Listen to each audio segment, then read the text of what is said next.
What's going on out there, good people, and welcome back to LMD Trading, where I am living my dream trading.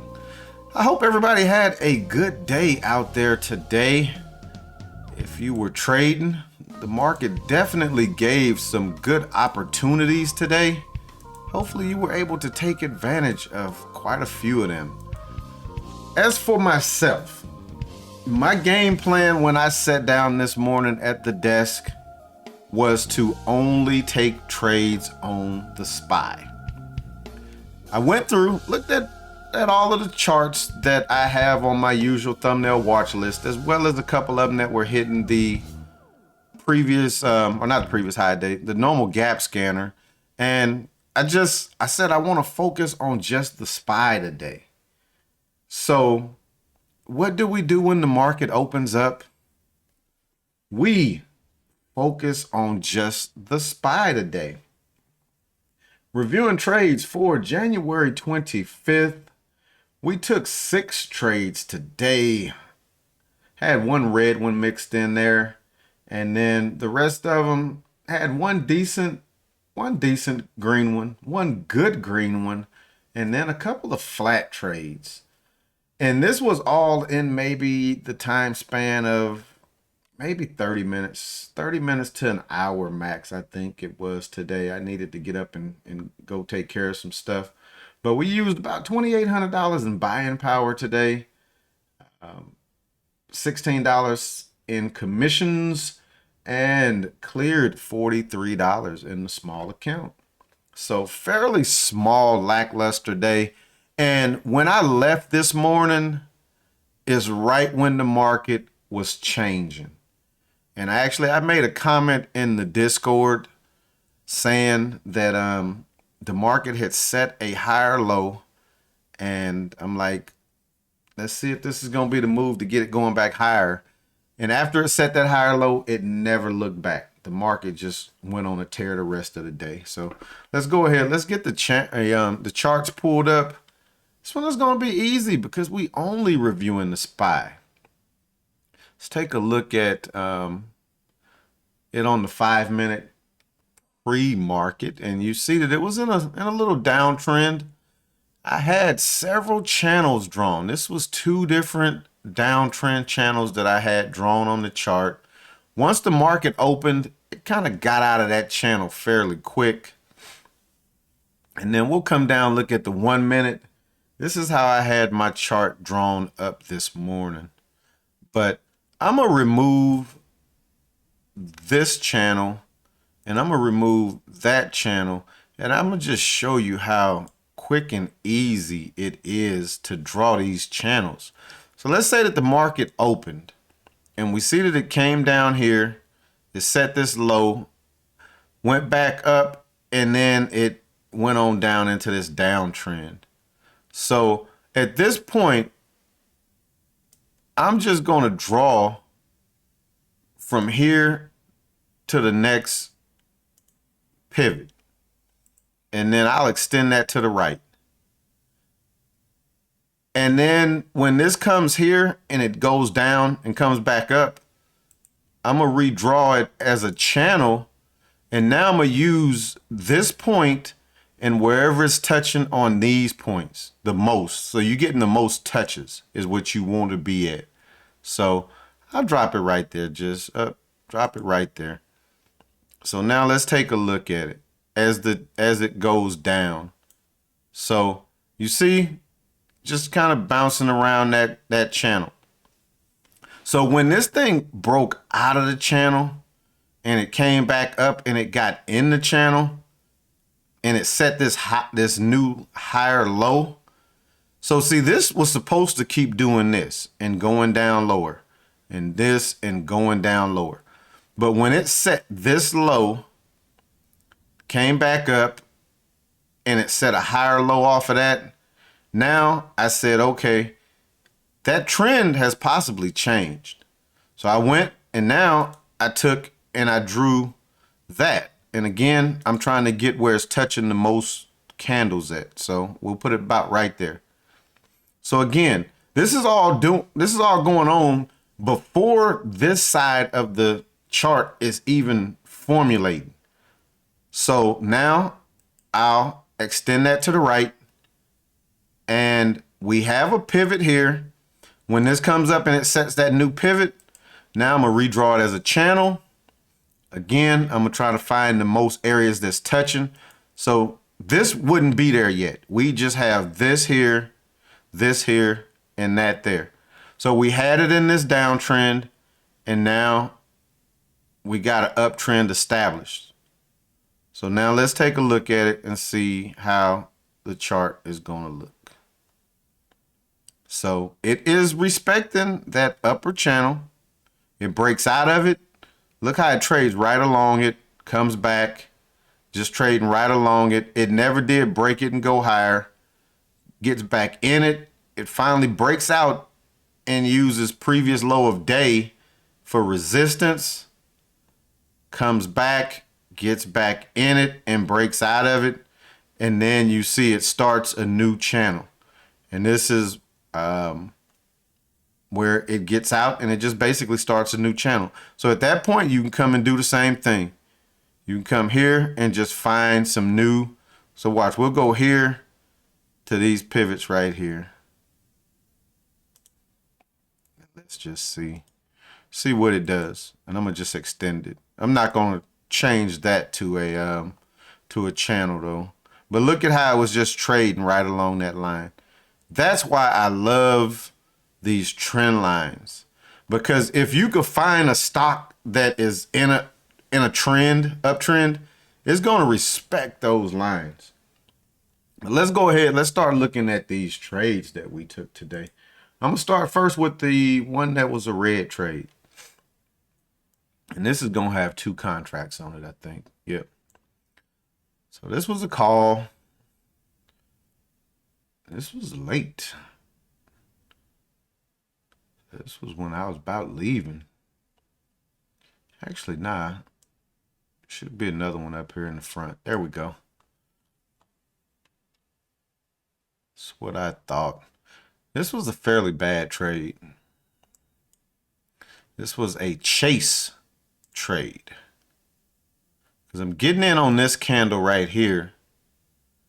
As this has already came up, bounced off of this, and came back down. I'm buying it thinking that it's going to hold right here. Thinking that this is in an uptrend. But again, let me remove this line and let's just draw. Let's go here. Let's just draw where these are touching the most candles at. Extend it to the right. So I'm buying it thinking that this is about to push back higher. Nope. Broke out. Ended up stopping out. Same candle. And I am almost positive I bought this up here. Let's look and see where we bought on this candle. 244. I'm buying at the top of that candle, which means I'm buying at the top of this candle. I'm buying at the top of that candle and I'm selling. We'll keep that candle right there because that's actually where we were getting out at. I'm buying at the top of the candle. So basically buying at the top of a new downtrend. So bought right there, got out right there. Bad. Again, just looking at this trend line, possibly could have bought there and this probably made a move up to here and then came back down. But yeah, bad trade right there. Quick donation is what that was. And now let's look at this one. I took this like as I was leaving the office. Just kind of trying to chase after I had observed that this thing was in an uptrend. And let's see where we got in. Yep, got in at the base of that candle. So this was a good entry as it was catching support off of this moving average. but I took the stop to break even. And you see, got in at 183. I got out at 183. So I got out basically in the same area. But you see this blue line? That is the daily 200 moving average. Yep, the daily 200 moving average. So trading just below it. Look when it got above it and it used it as support. So that one I got in just a hair bit too early, but I possibly should have just got in and kept my stop down here. And this thing would have paid all day. What was the high? Look at that thing. It set a high. Actually, it set the high in after hours of $5. Wow. What was the high? Almost $5 here. 450 right there. 390 right there, and we paid 183 for the contract. So easily was up $200 had we just let this thing work the rest of the day. We knew once it set that higher low that it was a good chance we were going to make money. All right, let's look at the one that we took the most trades on. And let's see how we traded this one. So first trade.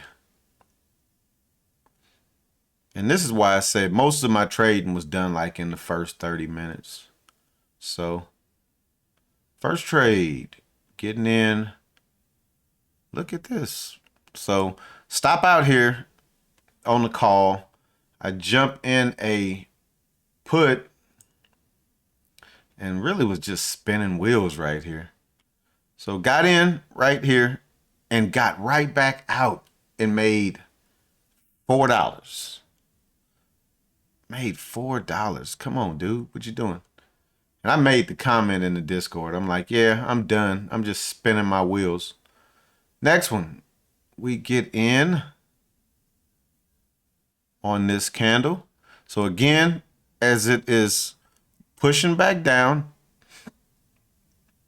let's see where we got in this candle. 204. So yeah, perfect entry. We getting in at the base of that candle, which means we're getting in at the top of that candle. But again, I don't stay in long enough to let it work. We're in 3 contracts. Get in at 204. They go to 212. Make $24. Get right back out in this candle as it pushes back down to here. Let's see where we got out in this candle at 212. So now we didn't even get out at the top of the candle. The top of that candle was 225. Yeah, kind of trading scared. Kind of trading scared. Then we buy 2 more contracts in that same candle. So we buy 2 more. And one thing I will say is I was trading this chart.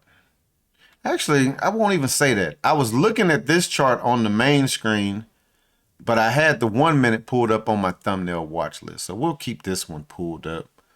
But that was the next trade. And then we take our last trade, which was our best trade.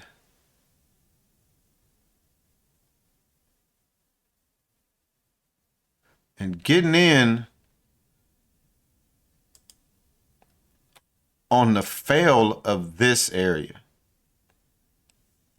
Getting in on the fail of this area right here. And I got out in this candle right here. And this one, I'm gonna have to pull a video up and do a recap using the video. This trade right here, I ended up putting brackets in the system. Ended up putting brackets in the system, and before I could move my target, it tagged me. And this was another one in the Discord. I made the comment that I literally left more than I made on the table because this thing just kept on bleeding. I could have stayed in this to at least down in this area right here. But at that point, that's when I was like, nah, I'm gone. And then I ended up just sitting around watching. And then when this set this base right here, I ended up taking this trade right here. And again, just scared money don't make no money. Scared money does not make money.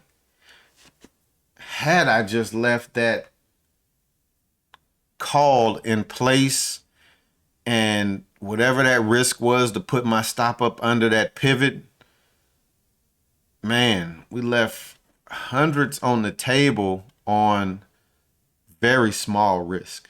Very small risk. But like I said, I do have a couple of calls that I purchased just as the market was closing, just to see what Tesla might do. I was hoping, let's take a peek at AAL real quick. I'm gonna go back to the charts. I was hoping that American Airlines, look at this. Look at how American Airlines traded this morning. I was hoping that American Airlines got below 1580 and held. Look at pre-market. It gave me all kind of hope. It's in a downtrend. We get this pop below 1575. On the daily chart, it's just a drop from about 1580 actually to like 15 because it came up so clean. So on the way back down, it has to go back down clean. So I'm like, yes, I'm about to get that move. Nope. Market opens. Look what it does. Goes up. It uses the channel as support. Off to the races. And I'm like, good. Because American has earnings in the morning. And I didn't want to hold these puts into earnings. I was hoping that the market would kind of keep pushing down. I was expecting it to bounce. I didn't think it was going to stay low, but I was hoping maybe first hour or so. But nope, American Airlines caught traction and it just ripped. So I'll be holding these puts through earnings now. And still got a little time on them. Still got a few weeks, but I'm not too hyped about it. Definitely not too hyped about it. But let's go ahead. Let's wrap this one up. I hope y'all enjoyed the recap. Hope you kind of get a better understanding on trend lines and how I am enjoying trading them now. Probably the rest of the week will focus on just taking trades on the SPY. If the SPY is trading in a trend. If not, I'll go to the other stocks that I have on my watch list and I'll be looking for trends on those stocks. But I'm liking what I'm seeing. I just have to be disciplined to take the trades and not chase. Not try to buy as it's in the middle of the channel or at the top of the channel. Let's wait for it. If it's in an uptrend, let's wait for it to come back down. Let's not even try to buy a put as it's coming down. Let's wait for it to come back down, get to the base, show that it's catching support, and then buy going back up. Or wait for the break out of the channel, get the retest, and then take the trade. But I like this. I like what I'm seeing. It's reliable. Almost a set it and forget it type trade. And you got a clear definition on where the target is going to be. As long as there's no intermediate areas within that trend line, you know where your target is gonna be at. So on that note, I'm gonna wrap this one up, and we're gonna be back at this thing again tomorrow. Peace.